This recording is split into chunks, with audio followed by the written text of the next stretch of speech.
Біз эфирде күндеме маалыматтық программасының толықталған кечке чыгарылышы. Аны мен Кундуз Кенжебаева алып барам, саламатсыздарбы? Алгач бүгүнкү чыгарылыштан кыскача анонс.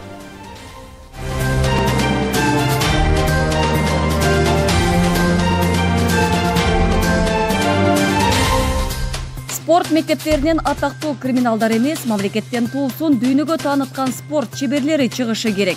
Камчыбек Ташиев Бишкектеги Шералы Сыдыков атындагы Республикалык спорттук колледжине барды. Саламаттык сактоо министри атайын операцияларды Гиппократтан анты үчүн эмес, АКШнын доллары үчүн жасап жүргөндө. Жогорку кеңеште министр Бейшеналиевке байланыштуу депутаттык комиссия түзүлдү. Бишкектен жолдорундагы чуңкурларга балык бакса, же сууга түшсө болчудай. Эл өкүлдөрү жана коомчулук Кыргызстанда салынган жолдордун сапатына нааразы. Бишкекте тен оңдоо боюнча туура эмес маалымат тараткан деп инвестициялар боюнча улуттук агенттиктин жооптуу кызматкерлери иштен бошотулду.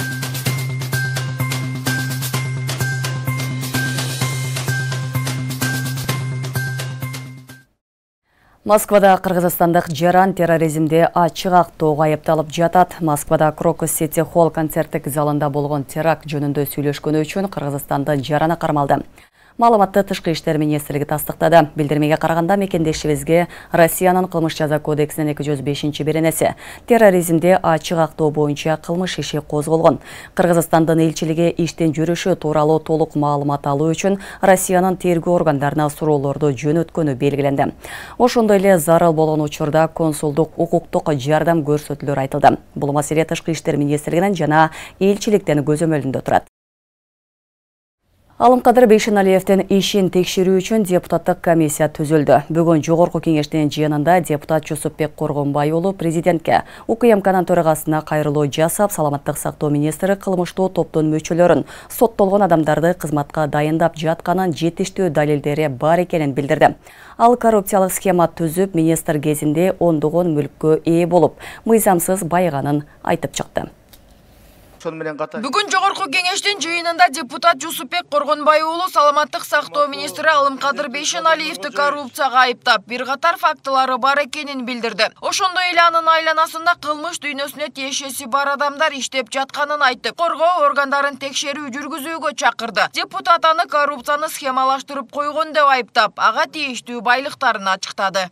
Мыйзамсыз баюулар боюнча Алымкадыр Бейшеналиев министр болуп турган кезинде жекеменчик чет элдик компаниялардан 2.460.000 доза вакцинасын 1.581.471.315 сомго сатылып алынган. Түшкөн акча каражаттары офшорго кеткен. Урматтуу президент, сизге мындай кадрларды ким сунуштайт? Мен билбейм. Бирок бул жана устойчивый системный коррупционный схеманы түзүп койгон Минздравда. Саламаттык сактоо министринин чорный хирург Кайманаты бар деген депутат ал сөзүн маркум Дөө Чыңгызга байланыштырып келет. Ага мисал катары кезинде Крим авторитет катары кармалган Дөө Чыңгыздын табакташтарынын бири. Учурда Алымкадыр Бейшеналиевдин кеңешчиси болуп иштеп жатат дейт. Мамлекеттик кызматта иштебегендигин айтып, азыркы тапта кара дүйнөдөгүлөрдүн көпчүлүгүнүн кара иштери ушул жигит аркылуу бүтөөрүн кошумчалады. Бул Алымкадыр Бейшеналиев ОПГ менен тыгыз байланышта экендигин бул уялбастан мени сотко берди. Ал айтты. Гиппократтын антын ичкем, ошон үчүн мага келген кылмыш дүйнөсүнөн болобу, башкасынан болобу мен операция кылганга мажбурмун дейт. Кыргызстанда мыйзам бар. Ар бир кылмыш, могул жерде генералдар отурасыздар. ДТП болобу, ножевое ранение болобу, огнестрельное ранение болобу, он должен фиксироваться правоохранительными органами. Немедленно должен сообщаться Минздрав тарабынан. А бул үйүнө бекитип, көрүнгөн жерде операциялар жасап, ал Гиппократтын антын эмес, ал АКШнын долларына жасап жүргөн ал операцияларды. Министрдин советниги, активдүү ОПГнын мүчөсү Момунов Мамазыр Орунбекович деген мурда көп жолу кылмышка жоопко тартылган, оор кылмыштарга ОПГнын активдүү мүчөсү. ОПГлардын зоналарда, түрмөлөрдө маселелер болсо ушул бала аркылуу Ринатка чыгышат. Ринат министрмен соответственно керектүү справка, керектүү кагаздардын баарын даярдап беришет. Ал арада жыйындын жүрүшүндө башка депутаттар дагы медицинага байланыштуу көйгөйлөрдү көтөрүштү. Мен мурунку жыйында да айттым эле, энелер өлүмү боюнча мына соц тармактарда дагы абдан катуу наразычылыктар болуп атат. Анан байма-бай бизге мына арыздар келип түшүп атат. Бул тарыхта болбогон бир окуя болду медицинада. Мен кечээ комитетте да айттым эле. Кызамык оорусуна каршы вакцинация берилет. Бул өтө күчтүү вакцина. Өтө күчтүү прививка бул. Ошону бир балага Токтогул районунда 2 жолу сайып койду да. Бала ооруканада азыр. Ошо ата-энеси министрди сотко бериш керек. Министр депутат демес да. Мен ушуну кайра-кайра айтып атам. Бул тарыхта болгон эмес. Саламаттык сактоо министрлигине алып келип атат. Же бир жакшы реформа кылабы деп күтүп атат элек. Бирок реформа кылбай эле кайсыл жак келсе деле кыргыз фармация ушундай иштеп атат. Кыргыз фармацияда эле кыргыз фармациянын бетине кармап алып, мындай башаламандыктар көп болуп атат. Мен да кошулам ушул жумушчу топ түзүп депутаттардын атынан комиссия карап чыксын деп. Ошондой эле депутат президентке УКМК төрагасы Камчыбек Ташиевке кайрылып, Бешеналиевдин мүлкүн, байлыгын текшерип, коррупциялык иштерге аралашканын иликтөөнү суранды. Ал эми Алымкадыр Бешеналиевдин ишмердүүлүгүн иликтөө боюнча депутаттык комиссия түзүлүп, анын ишин 8 депутаттан турган комиссия карамай болду. Добушка коем, добуш бериңиздер. Депутаттык комиссия түзүү боюнча, урматтуу депутаттар. Макул 68, каршы жок бар 68, катталды 81. Белгилей кетсек, депутат Жусупбек Коргонбай уулу парламенттин 14 марттагы жыйынында саламаттык сактоо министри Алымкадыр Бейшеналиевди уюшкан кылмыштуу топторго тиешеси бар деп сындаган. Ал Кыргызстанда акыркы күндөрү ооруканада дарыгерлердин шалаакылыгынан каза болгондор көбөйүп жатканын билдирип, министрдин жоопкерчилигин кароо маселесин көтөргөн. Ал эми Алымкадыр Бейшеналиев депутаттын сөздөрүн куржала деп атап, 27 мартта депутатты сотко бергенин билдирген. Бейшеналиев депутаттын трибунадан айтканын жеке таарынычка байлап, жакынын Ноокат районундагы ооруканага кызматка коюп берүүнү суранганда койбой койгонун негиз кылган. Бирок бүгүн парламентарий ага тийиштүү бир да жакыны медицинада иштебей турганын билдирди. Нурзат Көчүмкулова, Майрамбек Абдибилал уулу, регион Бишкек. Масали Исхак Абсаматович. Саламаттыкты сактоо министри Алымкадыр Бейшеналиев депутаттар тарабынан өзүнө карата айтылган сындарга жооп берди. Ал байлыгы боюнча мурда министр болгондо да маселе көтөрүлүп, текшерүү жүргүзүлүп, эч нерсе табылбаганын айтты. Жусупбек Коргонбай уулу айтып жаткан Дубайда батири болгону чын болсо, аны депутатка белек катары кошумчалады. Өзүмдөн $6.000 автоунаам бар болчу, балама бердим. Аялымдын $3-4 унаасы бар. 2005-жылы мен балам эжем болуп чоң үй салганбыз. Аны баары билет. Аны Арча Бешикте мектеп катары берип койгонбуз. 450 кыз окуйт. Ошол жерде мен өзүм карайм. 2 бөлмөсүндө аялым, балам менен жашайбыз, деди министр. Чолпон Ата шаарындагы Алтын балалык ден соолукту калыбына келтирүү борборун эсептөө палатасы текшерип, эч кандай мыйзам бузуу табылбаганын билдирди.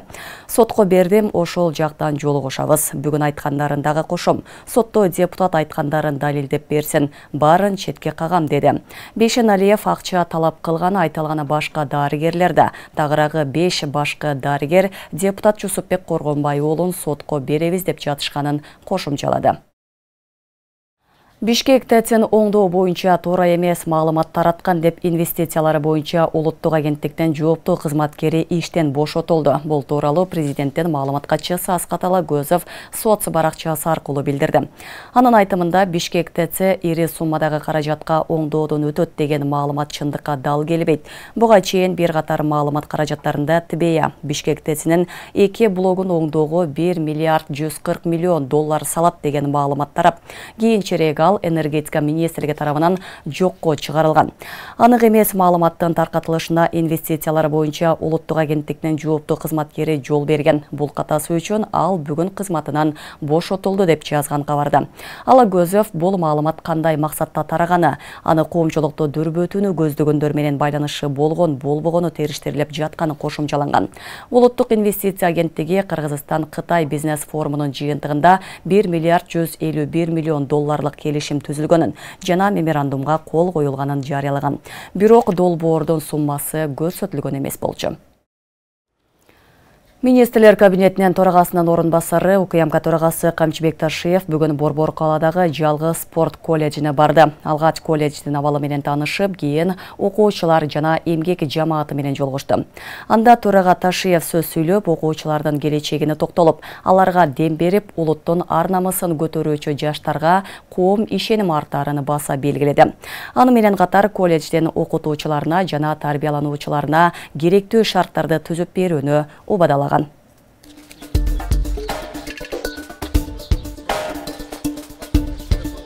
УКМК төрагасы Камчыбек Ташиев бүгүн Бишкектеги Шералы Сыдыков атындагы Республикалык спорттук колледжине барды. Анда курулушу жүрүп жаткан жазгы футбол аянтчасынын абалы менен таанышып, аталган жерге заман талабына жооп берген кошумча шарттарды түзүп берүүнү убадалады. Аны менен катар колледждин айланасындагы эс алуу паркында да жашылдандыруу иштерин жүргүзүүгө жана эски футболдук талааны реконструкциялоого көмөк көрсөтөөрүн билдирди.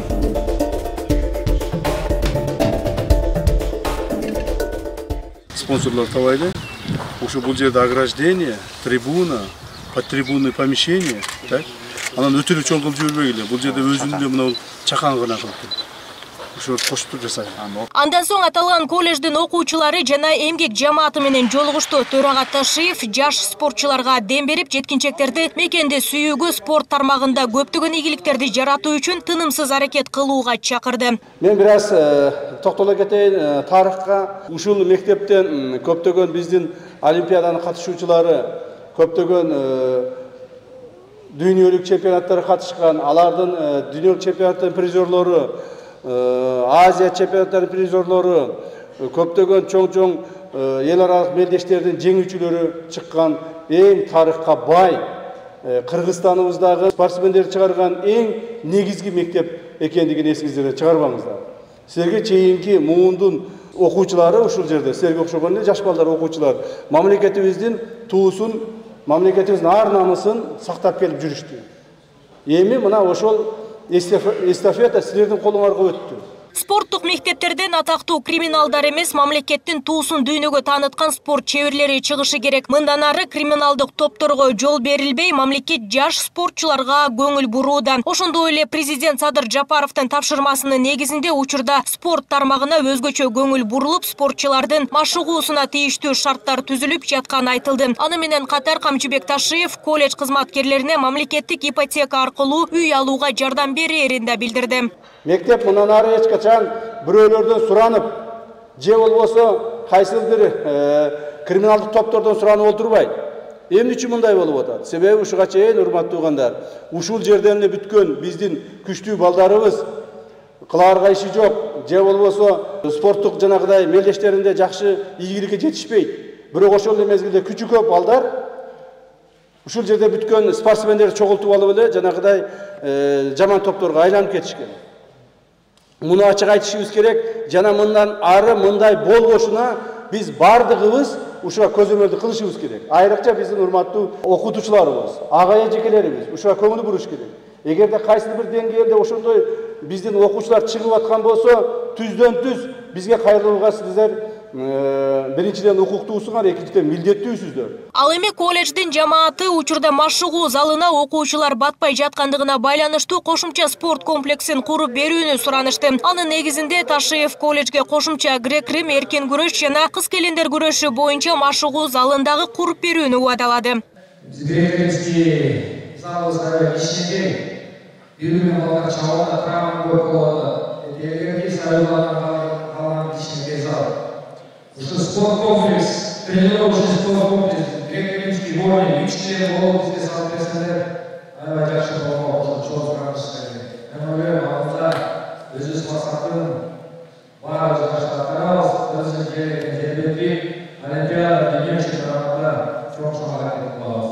Республикалык спорттук колледжинде учурда 455 окуучу өлкөнүн ар кайсы аймактарынан келген. Алар спорттун 9 түрү боюнча машыгышат. Учурда алар жайкы олимпиадаларга даярдыктарды көрүүдө. Азыр быйылкы жылкыга азыр мына жайында азиялык биринчиликтер жаштар арасында жана чоңдор арасында азия биринчиликтер келатат. Ошол жакка мына жакын каралыкта эмес эле, ошол жылдар бою эле ошол даярданып, бизде режим боюнча күнүгө 2 маал машыгуубуз бар.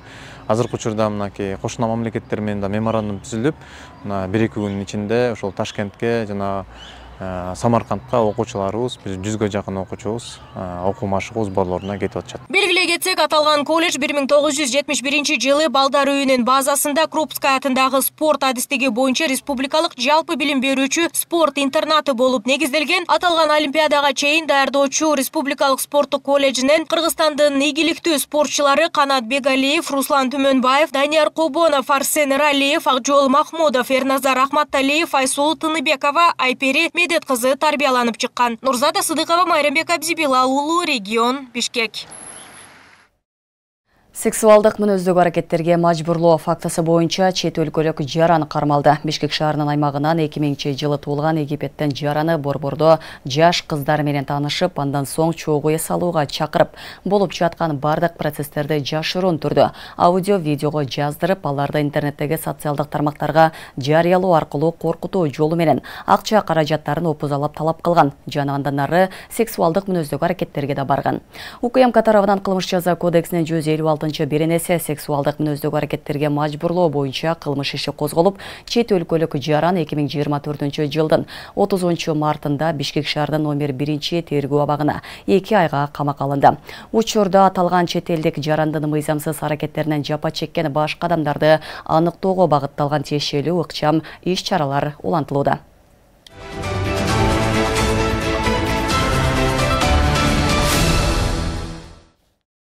Бишкек шаарынын мэриясы эски Аккула ипподромунун жалпы аянты 45,73 гектар жер тилкесин аукционго коет. Мэриядан кабарлашкандай, тиешелүү чечимди муниципалдык менчиктештирүү жол жоболорун ишке ашыруу боюнча комиссия кабыл алды.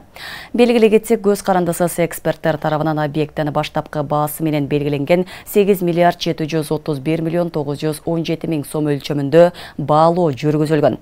Электрондук аукционго катышуу үчүн катышуучу жарыялаган сатуунун баштапкы суммасынан 10% өлчөмүндө кепилдик төлөмдө төлөшү керек. Аукциондун кадамынын өлчөмү лоттонун баштапкы баасынын 20%-ын түзөт. Аукциондун жол жобосу катышуучулар тарабынан баштапкы сатуу баасын аукциондун кадамына ылайык суммага ыраттуу жогорулатуу жолу менен жүргүзүлөт. Бишкектен жолдорундагы чуңкурларга балык бакса же сууга түшсө болчудай. Жогорку кеңештин тармактык комитетинде эл өкүлдөрү тарабынан Кыргызстанда салынып жаткан жолдордун сапаты боюнча катуу сындар айтылды. Жылына мамлекеттик казнадан олчойгон суммалар бөлүнүп, бирок жасалган жолдор талапка жооп бербейт. 1 жылга жетпей оюлуп, талкаланып калууда. Аймактарды жөн коюлу, борбор каланын жаңы жасалган асфальт жолдору аба ырайынын өзгөрүшүнө туруштук бере албай, кар кетери менен чуңкурлар толуп калганы депутаттар менен шаар тургундарынын нааразычылыгын күчөтүүдө. Кечээ жогорку кеңештин тармактык комитетинде Кыргызстанда салынып жаткан асфальт жолдордун сапатына бир топ катуу сындар айтылып, ага транспорт министрлигинин өкүлү жооп берүүгө аракет жасады. Эл өкүлдөрү жол тармагына мамлекеттик бюджетте миллиардтар бөлүнүп, салынган жаңы жолдордун 1 жылга жетпей талкаланып жатканын далилдер менен мисал келтиришти. Мына жакында эле соц тармакта дагы сүрөттөр пайда болду. Ошол Бишкек Карабалта жолундагы ямалар боюнча. Бул жаңы жолда. Былтыры алар өздөрүнүн эсебинен чоң бир отрезокто оңдошту, кайра. Кайра сыйрып, кайра жаңы басышты. Бүткөн жолго. Ооба. Азыр дагы ямалар пайда болуптур. Бул ошонун сапатыбы, же эмнеден болуп атат бунун баардыгы? Бул эми негизинен жанагы оор жүк ташуучу машиналердин өткөнүнөн да болуп атат. Анткенсе жолду кабыл алып аткан кезде лабораториядан өтүп турат, бирок аларды азыр гарантийный срокто, азыр эгерде чыккан кемчиликтер боло турган болчу, өздөрүнүн эсебинен жасайт. Мындайда жаңы салынган жол 1 жылдын ичинде бузула баштагандыгы бул ойлонуш керек да өзү. Транспорт министрлиги салган же көзөмөлдөгөн жолдор сынга кабылган комитеттин жыйынында Бишкектеги абалда депутаттар тарабынан көтөрүлдү. Калаанын жолдору балык бакса же сууга түшсө болчуда чуңкурларга толуп кеткен айтылып, жолдордун сапатын ким көзөмөлдөйт деген суроо кабыргасынан коюлду. Бишкек шаарыбыздагы эле ямаларга бүгүнкү күнү балык бакса болот, же болбосо сууга түшсө боло турган болуп калды да. Бишкек Ош жолун айтпайлы калды. Эмне үчүн ушул жолду салып аткан адамдар качествосуна эч качан биз айтып атабыз, качественный кылсын, сапаттуу кылсын. Ошону бузган сапатына жооп бербегендерди кайра жолду салдырыш керек, жоопко тартыш керек дейбиз, бирок бир эле кардан кийин, жамгырдан кийин ошол эле ямышный маселе чыгып атат да. Бишкек шаары боюнча биздин өзүңүз айтып кеткендей биздин карамакта эмес. Ош Бишкек боюнча. Ош Бишкек боюнча айта турган болчу болсок, Ош Бишкекте акыркы жолу реконструкциядан, капиталдык ремонттон өткөнүнө 20 жыл болду. Бул жол 7 жыл, 8 жылдан кийин оңдоо талап кылынган. азыркы мезгилде 2000 өзүңүз билесиз 2000 жылдын башында жасалган болчу. Ал эми Бишкектин жолун караган мекеме Борбор калаанын жолдорун дээрлик көпчүлүгү 2003 жылдан бери капиталдык оңдоп түзөөдөн өтө электейт. Аны менен катар эски жолдордо чуңкурлардын көптүгү аба ырайынын өзгөрүшү, жаан-чачын, каардан көз каранды деген жообун беришти. Быйыл чындыгында өзүңүздөр көрүп атасыздар, Бишкектин жолдору, Бишкектин гана жолдору эмес, Бишкекке тиешелүү эмес, Министерство транспорт министрлигинин жолдорунда акыбалдар ушундай болуп кетти. Анын биринчи себеби, буга чейин да айтып келгем, дагы айтайын, быйылкы жылдын аба ырайы болуп чыкты. Экинчиден биздин центральный көчөлөрдүн баары 2001 жылдан 2003 жылга чейин ремонттон өткөн көчөлөр. Булар уже 2-3 экспортталык срокторун өтүп атат. Бул жолдордун, бул көчөлөрдүн капиталдык оңдоосу мындан 10 жыл мурун өтүш керек эле. Бул жеке дагы өзүнчө нарушение, мунун баары баягы акча каражаттын тарсысынан келип чыгып атат.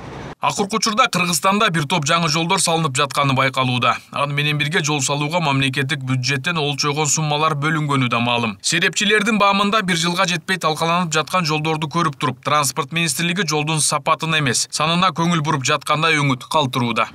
Жолдор оңдолуп атат. Бирок жолдор оңдолгон менен все равно качествосы начар болуп атат. Какая-то коррупция бар болсо керек. Потому что жанагы сам асфальттын качествосы начар болуп атат да, асфальт. Асфальттын, может быть, асфальттын ичине баягы соответствующий нормасы сакталбай атат. Не выдерживается соответствующий норма. Ошол жагынан контроль, мен ойлошумча, контроль начарыраак болсо керек. Баягы бөлүнгөн акчалар не в полном объеме, видимо, не в полном объеме неме ушул жолдорго жумшалбай атат. Мен ойлошумча ошол. Ал арада Борбор калаанын тургундары жана коноктору жолдордун сапатын жөн коюп, чуңкурларды талапка ылайык жамашса болмок деген пикирди карманышат. Салынган жолдордун сапаты качан гана коррупция жоюлганда ишке ашаарында баса белгилешүүдө. Эми жолдор салынат, бирок салынган жолдор сапаты начар. Жанакындай бат эле бир кыштан өтө эле тешилип баштады жолдордун баарычы. Эми салганга жараша жакшыраак салса болот эле. Салганга жараша нормально жасаса болмок. Ким жооп берет ага? Тягына барсаң тягы яма, биягына деле барсаң яма. Эми контроль жок. Контроль кылыш керек, жакшылап контролдосо эле болот да, аягына чейин. Казакстанда да ушундай кылат, бирок аякта урдаганда бир 50% урдайт. Биздики урдаганда бир 70-80 урдап коет, калган жолго салат. Коррупция. Анан бизе ушундай эме болот атпайбы? Мыйзамга эмеде бийликке келген адам элди ойлобой, мамлекетти ойлобой, өзүнүн иштерин ойлойт да. Чөнтөктү эметип анан кетейин деп ою бар. Ямочный ремонтторду тагыраак жасалса жакшы болот эле, ямочный ремонтту тагыраак жасаса. Эске салсак, Кыргызстанда 2024 жылы жол тармагына мамлекеттик бюджеттен 4 миллиард 450,9 миллион сом бөлүнгөн. Мындай каражат жылына бөлүнгөнү менен жаңы салынып жаткан жолдордун сапатына коомчулук наразы бойдон калууда. Байман Ахматов, Ариет Абдулдаев, регион Бишкек. Бүгін 3 апрелде жогорку кеңештин жыйынында жарнама жөнүндө мыйзам долбоору, тактап айтканда көз ачыктарды жарнамалоого тыюу салуу мыйзамы биринчи окууда каралып жактырылды. Ага ылайык өлкөдө көз ачыктардын, төлгөчүлөрдүн жана сыйкырчылардын кызматын жарнамалоого тыюу салынат. Мыйзам долбоорун Марлен Маматалиев баштаган 25 депутат демилгелеген. Документ жарандардын аң сезимин кимдир бирөөнүн кызыкчылыгы үчүн манипуляциялоону болтурбоо максатында иштелип чыккан. Ал эми бул мыйзам долбооруна коомчулуктун пикири кандай? Толугураак кийинки сюжетте сөз болот. Бирөөнүн тагдырын чечем десе өзүнүкүн чече албайбы? Реклама кылып эмне кылат? Жогорку кеңештин депутаты Марлен Маматалиев Кыргызстанда көзү ачыктарды жарнамалоого тыюу салууну сунуштады. Мындан улам шамандык, төлгөз салуу, спиртизм, көз ачыктык жана магияны интернет же ЖМКлар аркылуу жарнамалоого чек коюу сунушталган.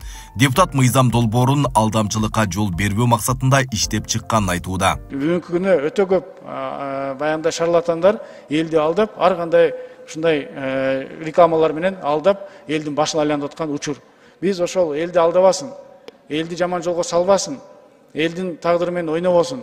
Кыйналып аткан ансыз деле кредиттин үстүнө кредитте турган жаран ушуну көрүп алып, ишими жүрүп кетет экен деп чала коюп, андан дагы акча төлөп, адан дагы жаман болуп, кандай нерселерге барып атканын мына бүгүн көрүп атабыз. Ошондуктан алар ар кандай ушундай жаман нерселерге барбоо максатында бирден бир ушул мыйзамды киргизип жатабыз. Акыркы учурларда интернет жана ЖМКлар аркылуу көз ачыктарды жарнамалоо көбөйгөн. Бирок буга ишенип иши жүрүшпөй, же сүйүүсүнө жетпегендер, буюмун малын урдаткандар көп кайрылышат. Көз ачыктарга ишенүү коомчулук тарабына терс кабыл алынганы менен алардын кызматын көмүскөдө колдонгондор арбын. Алар ар нерсени дейт. Ушундан үй-бүлөдөн бир ажырашуулар болуп атат. Ошолорго эле бир дыңгыраган чиновниктер барып отуруп алышат. Көз ачыктарга ишенипчи. Мамлекеттик кызматкерлер барып алат. Ишимди жакшы кылып берип алам, мага ким тийишип атат, анан ким коюп атат, анан алдыда эмне болуп атат дегенчи. Массалык маалымат каражаттарына чейин реклама, жарнама кылышыпчы. Мындай нерсе бул деген биздин улуттук идеологиябызга тескери таасирин тийгизип атпайбы? Бул такыр болбогон нерсе да. Буга мисалы туура эмес, буга бөгөт коюу чарасы керек сөзсүз түрдө. Исламда көз ачыктарга баруу өзү арам деп сыпатталат. Ишенбесең да көрүү үчүн барганыңда мусулманчылыктын сыпаттарына туура келбейт. Дин кызматкерлери бакчыларга баруу жана айтканына ынануу ыйман алкагынан чыгаарын айтышууда. Пайгамбарыбыз саллаллаху алейхи вассалам көз ачыктык кылган, ошол бакчылык, төлгөчүлүк кылгандардын бардыгы эртең бүрсүгүнү жалганы ашкере болуп шерменде боло турган жалганчы кафырлар деген. Бакчынын сөзүн тастыктаса, туура айтты, көргөндөй айтат экен, билгендей айтат экен, туура айтат экен десе, бир адам тастыктаса, ал адам динден чыгып кафыр болот. Ал эми коомчулукка көз ачыктарга ишенесизби? Аларга эч болбосо бир жолу кайрылгансызбы деген суроо менен сурамжылоо жүргүзүп көрдүк. Оюна келгенде бир нерселерди айтып кое берет да. Аларга эмне керек? Башка эч нерсе жок. Эптеп тиричилик кылыш керек. Баргансызбы, барган эмессизби өмүрүңүздө? Барган мындан бир 5-6 жыл мурун ушул элдерде эм көп эле. Ишенгенбиз да. Азыр эми ишенчилик жок. Жок. Баргансызбы негизи? Жок, барган эмесмин. Жок. Баргансызбы негизи? Барган. Ишенбейм бирок. Жок. Баргансызбы? Жок. Көркүлөрү туура айтат. Көркүлөрү туура. Бирок ишенесиңби? Мен ишенбейм. Барганда эмес. Буга улай эле депутат Гүлшаркан Култаева жогорку билими жок психологдордун иштешине тыюу салууну сунуштады. Ал Кыргызстанда гештальт психологдор көбөйгөнүнө тынчсызданып, булар көзү ачыктар сыяктуу эле катмар деп сыпаттады. Чектөө киргизилип атканы бул жакшы экен, бирок ошол эле мезгилде бизде азыр мына гештальт психологдор көбөйдү да. Булар дагы ушундай эле бир катар. Бул боюнча эч кандай бизде мына мамлекетте ушуларды окутканы же вуздардан өзүнчө психолог деген бир диплом бергени тарбиялабайт да. Мындай болуп атат да азыр бир психологдорго каршы мисалы. Бирок миссиябыз окшош эле да. Анан бирөөгө таасир бербеген нерсе экинчиге таасир берип калышы мүмкүн. Анан бирок бир ай окуп эле сертификат алып эле бир айда деле сертификат берилбейт да. Анан өзүңүн тажрыйбаң, опыттың же болбосо өзүң бир жолуң болбосо, ал нерсени адамдар сезет. Бүгүн 3 апрелдеги жогорку кеңештин жыйынында жарнама жөнүндө Кыргыз Республикасынын мыйзамына өзгөртүү киргизүү тууралуу мыйзам долбоору биринчи окууда каралып, жактырылды. Мыйзам долбоорун Марлен Маматалиев баштаган 25 депутат демилгелеген. Документ жарандардын аң сезимин кимдир бирөөнүн кызыкчылыгы үчүн манипуляциялоону болтурбоо максатында иштелип чыккан. Айбек Исабеков, Аскар Маматисаков, Регион. Келерки жылдан тарта жергиликтүү кеңештен төрагаларына айлык акы төлөнүшү мүмкүн. Маселе жогорку кеңештен 2 комитетинде каралып, анын бири алгачкы окууда жактырды. Азыркы мыйзамда калкынын саны 20 миңден ашпаган айыл аймактын төрагаларына айлык акы берилбейт. Бул мыйзамга өзгөртүү киргизүү төрагаларга бирдей шарт түзүү, ортодогу теңдикти камсыздоо максатын көздөйт. Кененирээк кийинки материалда сөз болот.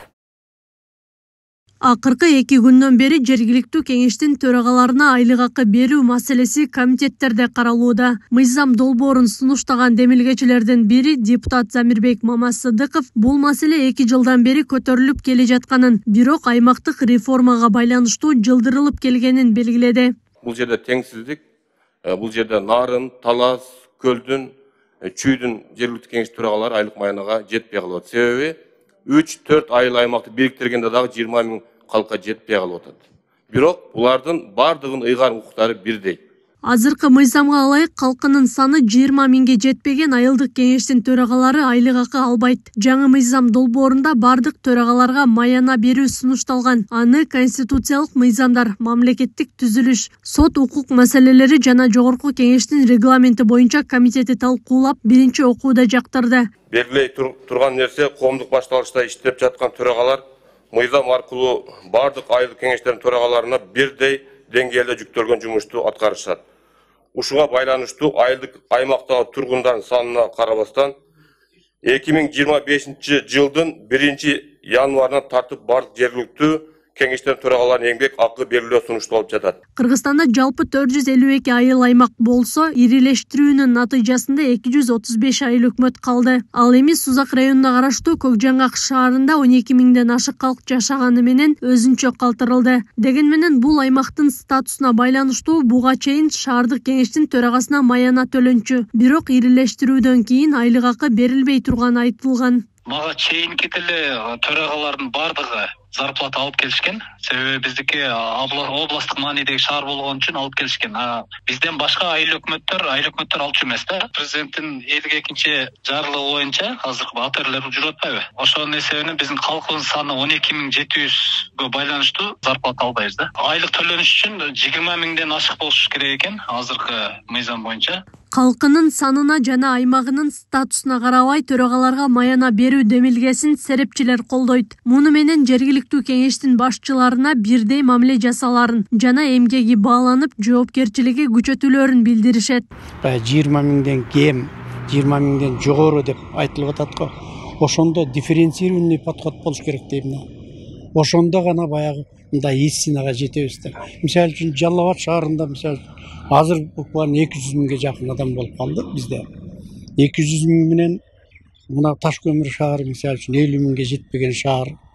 Ошол тең акча алса анчалык маселе дагы чыкпайт мисалы үчүн ал шаарда. Ошондуктан мен ойлойт элем дифференцированный подход болуш керек. Аларга ишенич берилгенден кийин баягы иштеп беришүү үчүн баары бир төлөгөн жакшы болот да, төлөп берген. Анан буга чейин жанагы элдин санына жараша төлөп келгени теңчилик болбой калат, бирдей иштебейт да. Анан биздин коом азыркы жашап аткан коомубуз баары бир ар бир иш үчүн төлөмөйүнчө баары иштебейт да. Ошон үчүн жергиликтүү эмелерге мен туура эле деп эсептейм, баарына төлөп бериш керек, анан талап кылып алыш керек да. Төлөнгөн жерде жоопкерчилик да болот. Мындан сырткары комитетте жергиликтүү өз алдынча башкаруу органдары үчүн бирдей шарттарды түзүп берүүнүн зарылдыгы, калктын санына жараша айлык акыны чектөө механизмдерин карап көрүү сунуштары айтылды. Аклай Кырабаева, Замирбек Тойчубаев, Регион. Санкциялардан улам Кыргызстанда мер картасы 5 апрелден тарта иштебейт. Бул туурасында банктар аралык процессинг борбору Элкарт төлөм системасынын оператору билдирди. Февралдын соңунда КШ Россиянын мер карталарынын операторуна санкция киргизген. Кыргызстанда экинчи санкцияларды салуу тобокелчилигин азайтуу үчүн өз ара кызматташууну жана тейлөөнү токтотуу чечими кабыл алынганын белгиледи. 5 апрелден кийин төмөнкү операциялар ишин токтотот. Пост терминал аркылуу накталай эмес төлөм жүргүзүү жана банкоматтардан акча чыгарып алуу, картадан картага акча которуу, электрондук коммерция, картадан соода сервистик ишканалардын эсебине онлайн төлөм кызматтары токтотулат. Регион телеканалынын күндөмү маалыматтык программасын социалдык тармактардан күзөтүп барыңыздар. Ал үчүн Регион телеканалынын Facebook, Telegram жана YouTube каналдарынан катталып, акыркы жаңылыктардан кабардар болуп туруңуздар. Ошондой эле Одноклассники социалдык баракчасынан дагы көрсөңүздөр болот. Кабарчыларыбыз тарабынан даярдалган жаңылыктар мына ушулар менен соңуна келип жетти. Түз эфирде Кундуз Кенжебаева болдум. Кайрадан эфир аркылуу көрүшкөнчө саламатта туруңуздар.